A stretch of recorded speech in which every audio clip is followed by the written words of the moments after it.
में क्या होता है कि पंज वक्ता नमाजों की बाजमात अदायगी का हमसे एहतमाम होता है। इमामत मामूली खिदमत नहीं है, बहुत मुश्किल काम है।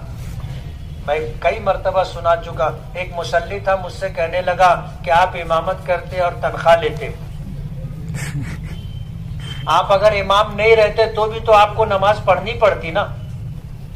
तो जो नमाज आप पढ़ते वही नमाज आप बजाय छटाई के मुसल्ले पर पढ़ लिए तो आप पगार लेंगे क्या? मैंने कहा नहीं, बात ऐसी नहीं है, समझ का फर्क है। बोलो एक काम करो। बोले क्या? मैंने कहा तुम महीने भर 5 वक्त की नमाज हमारे मुअज्जिन साहब के बाजू में पहली सफ में पढ़ो, जो पगार मिलेगी वो तुम ले लेना,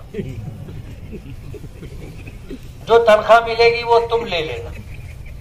अब गुफ्तगू के बाद पहली नमाज में वो था मुअज्जिन के बाजू, मैं भी उसको ऐसे घूम के देखा। दूसरी नमाज में 2-4 लोगों के बाद था, मैं उसको देखा ना तो वो सर उठा ही नहीं रहा था नीचे से।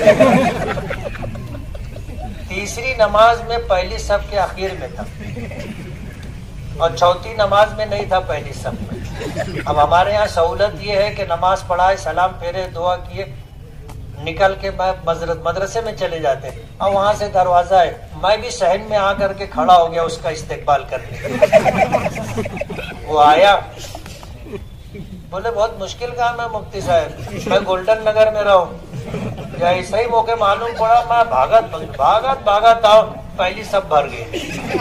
बोला अब तोरा कहा बोलना? बोले कम पगार दे।